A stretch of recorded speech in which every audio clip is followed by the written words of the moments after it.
L'actualité locale et régionale en continu. Grand Lille TV, toute info.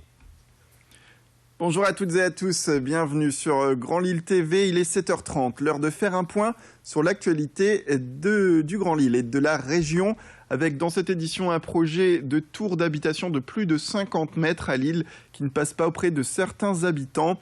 Louis Caillé, notre journaliste, est allé en savoir plus, on y reviendra dans quelques minutes. Mais d'abord, un point sur cette météo très favorable. Aujourd'hui, une belle journée en perspective dans la région Hauts-de-France. Vous le voyez, très peu de perturbations qui stagnent, notamment les pluies qui stagnent au niveau du Royaume-Uni. Donc un grand soleil pour cette dernière journée du mois d'août. Météo toujours avec cette fois les habitants de la ville de Ronques qui voient la météo de leur ville s'afficher sur un écran tactile installé devant la mairie annexe. Un homme se cache derrière cette innovation, il s'appelle David Ibanez, c'est l'un des membres d'une association de spécialistes en météorologie qui s'appelle Côté Météo. Ce nouvel outil high-tech donne les prévisions recherchées la veille par le spécialiste et qui reprend notamment les prévisions de Météo France tout en tenant compte des spécificités climatiques du territoire roncois. Ce spécialiste travaille déjà sur d'autres projets. À noter l'installation même d'une station météo au sein de la commune. Céline Huret est allée à sa rencontre. La force, c'est quelque chose sur place, c'est le côté local de l'information, avec lors de phénomènes climatologiques qu'il y a sur Ronques, de pouvoir avertir les services de communication, les services de la mairie qui vont relayer l'information aux habitants. Avec, par exemple, l'orage du 7 juin qui avait été fort, qui avait provoqué pas mal d'inondations, où on avait été complet sur l'information. Donc on avait averti avant via une vigilance, et ensuite on a pu faire une vidéo par la suite pour informer les habitants.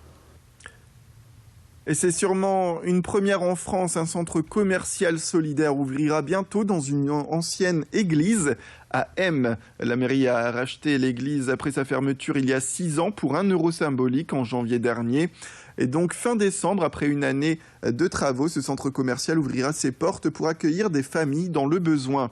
Qui habille la marque de vêtements et partenaire de l'association Pacte 59 et installera ses habits dans la future enseigne.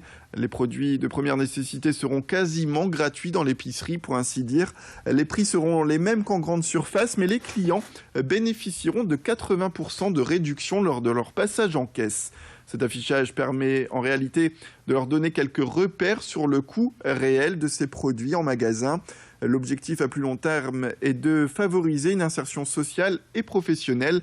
L'association qui gère ce nouveau magasin Pacte 59 à l'origine du centre veut développer l'estime de soi et avec cet objectif aussi de trouver un emploi. Le centre commercial vivra grâce au partenariat mais aussi aux dons des particuliers. À noter, Clotilde Leguévac est allée sur place.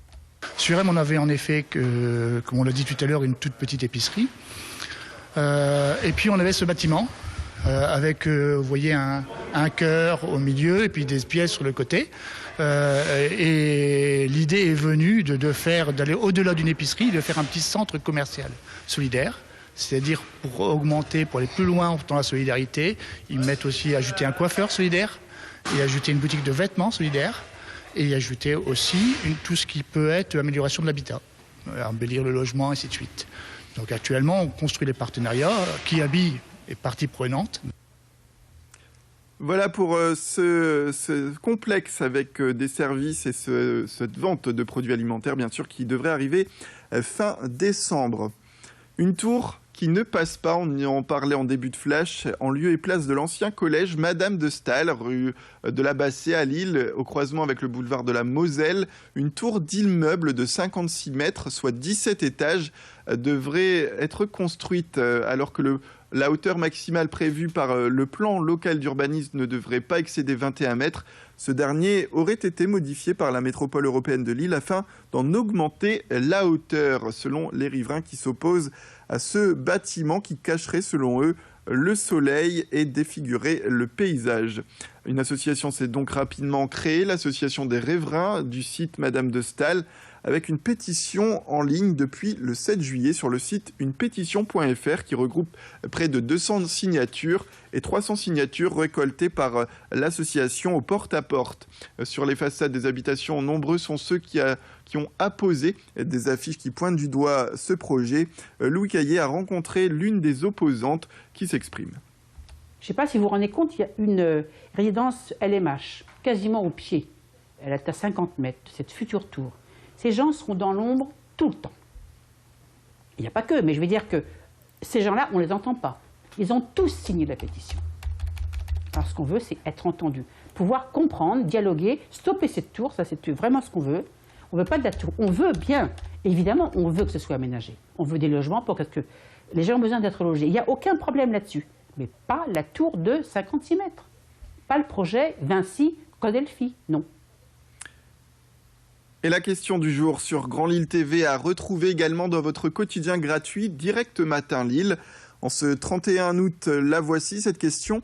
Désormais, les commerces peuvent proposer des produits alimentaires hors date de consommation et des invendus du jour à petit prix aussi. Êtes-vous prêt, vous, à acheter ces produits afin de réaliser des économies?